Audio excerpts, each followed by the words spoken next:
So how might we design the perfect out-of-school learning experience Okay, for for me. you, out of school? So not school-based learning experience. I don't know, like, what are your weaknesses, I guess? Ooh. I mean, it's not in school though, so how would you? Yeah. Well, It's mine kind of translate to not in school stuff as well. It's really difficult to teach an ADD kid things in general. Okay, So I don't know. I would say for me, visuals help me. okay. So having someone, the thing that does it best for me is having someone show me how to do it correctly the first time. Okay, If I can have someone say, you know, this is how you do X, Y, or Z, I'll pay attention and I'll focus because I don't want to mess up the first time I do it myself. okay. Anything that you could do, like, if you had to learn math, but you could learn it through, like, the 3D gaming thing that we're using, Mhm. that probably would have been better for you than just having a teacher. If Yes. Okay, so that's the type of. Right. If it's interactive, it'll help me a lot. If it's, as long as it's not just, here's a thing with no instruction, it'll usually be okay. But yeah, so Okay. that's probably my biggest thing is trying to pay attention for more than 10 minutes is usually, that's like the absolute limit of how Okay. long I can pay attention. So to how are things you with, for. like, gaming and stuff? Like playing games or, Hours. okay, Yeah. Well, that's because there's a bunch of different stuff going on. Mhm. So like right, very audio and visual, and that's that's video gaming. It's Mhm. like here's a picture and here's some sounds. Especially if I've got like a full surround sound thing going on, like I'm in it. you're in it, right? Yeah. It's like watching a good movie or reading a good book. I'm Okay, right there in it. okay. Best learning experience was actually just recently. I worked with a friend's digital production company on a video shoot where I was helping out the cameraman. I've got a little bit of background in camera stuff, obviously, with the class that I teach, but it was a lot more technical, it was a lot more professional. And he basically said, you know, here is this piece of equipment, this is what it's used for, this is what I need you to do with it. And I would go through and I would do what he needed me to do. So when I was setting up lights, you know, there are certain things that professionals do, like right before you cut the light on, you say something like striking, so that everybody knows, so that they're not looking at the light and get, you know, flash burn or something like that. So that was a really good one. And what was your worst? Worst learning experience. When I got my first job at Build-A-Bear Workshop, yep, I was 16 years old, and they basically gave me the job because I came in and I was the hyperactive kid that, You'd sell it. yeah, Right. I'd sell it, and I'd be like, oh, your little bear needs clothes, I can't go anywhere without shoes on. They, one day told me that I needed to work the register, but no one had told me how to use the register, and I could do the little scan gun. That part was pretty simple, but when it came to pretty much everything else, I was left to my own devices. So if I'm learning in a risk-free environment, like that's how I taught myself the power school system, was I just kind of messed with it until I knew what I was doing. But you can't do that with someone's money. yeah. So that was very like high stress, low reward learning situation for me, Okay. because it was like, I don't want to mess this up, but no one's showing me what to do. If someone showed me what to do, I'd be able to do it, but I don't want to charge someone $200 for a bear that only costs $20. That or my freshman year of high school, my math class, teacher was very just like, here's how math works.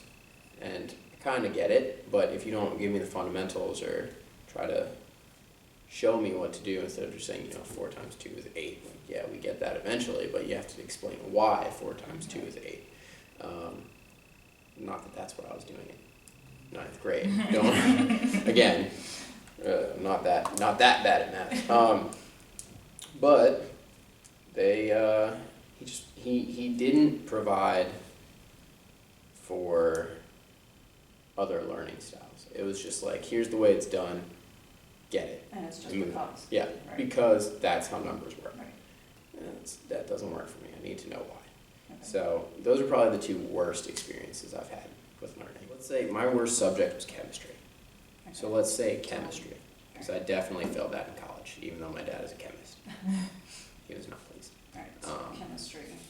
You know, the would be amazing, but will require a year and $1 million to develop is like an interactive video game based Mhm. around chemistry, where you're like doing alchemical things and putting things together. But that would take a team of developers, and you know, it would have to be like this big educational project that millions of dollars were invested in and all that stuff. So that's probably one end That's of the probably, spectrum. yeah. Um, So we'll do like a, Actually, a cool game online when my second job is I tutor like Mhm. elementary school kids and middle school kids. And there's a really cool website online. It's called Alchemy something or other. And like you start off with like basic elements, water, Mhm. air, stuff like that. I think I've seen And that then you mix them actually. together and you get something new, and like you can keep mixing the The pieces things together. that- So there's like 600, 700 things that you can have. that's cool. It's really cool. Doing like labs and like having like the instructor Is that was like more walk you hands-on? through the lab. Yeah, hands-on stuff. I love hands-on Alright, stuff. So like you did Hands-on well in like the Yeah. lab part of the course. Love doing labs. Labs are always fun. Hands-on labs. I mean, that's kind of like the middle of the spectrum though, right? Right. So we're Yeah. looking at stuff that's gonna require some preparation, Mhm. but it's not investing a huge amount of time or money. Cool. And what if you were getting like,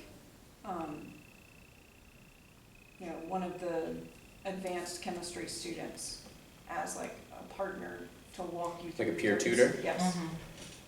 Would that help you? Yeah. Especially if they were, you could show you the right way to do it the first time Right. with it.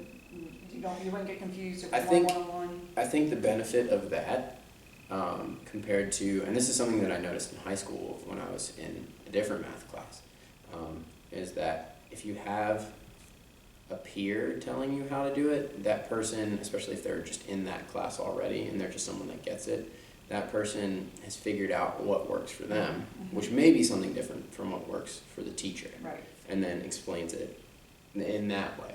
How about, what if they had, you know, BYOD?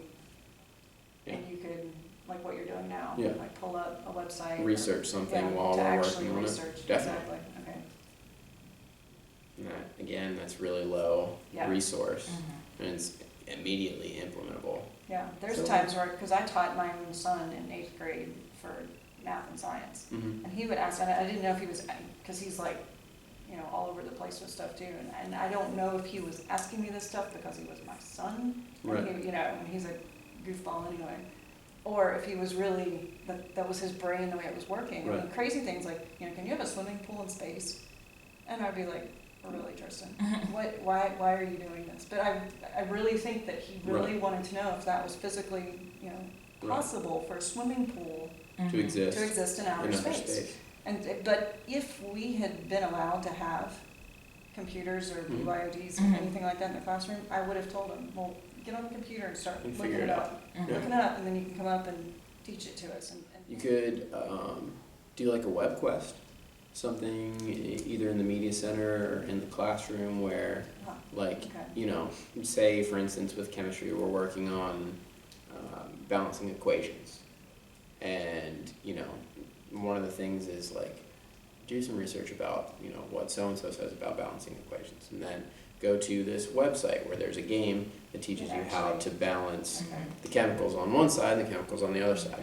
I mean, that would take a lot of time, but it wouldn't take a lot of money. Right. I think for me, what I see as having the most potential would be the hands-on labs and probably the BYOD. Okay. But that's just because I already have a background in research. So when it's the BYOD thing, I can figure it out if you give me enough time in a computer to look Yeah. everything up. Whereas the hands-on lab, like I'm gonna need someone to guide me through Mhm. that and figure things out. But after I see it done at least once, hopefully twice, I'll kind of get what's going on. Yeah. Are there any new ideas? No, I think if we were a bigger group, we might be able to build off of these. Mhm. But it's one of those things where it's like, you know, there are only 3 of us and we can only go over the Expand. same ideas Right. so many times without having someone else's insight on the same thing. Right. There you go, King Arthur, King Calibanus. And that's how we end the video. That's the end of the video.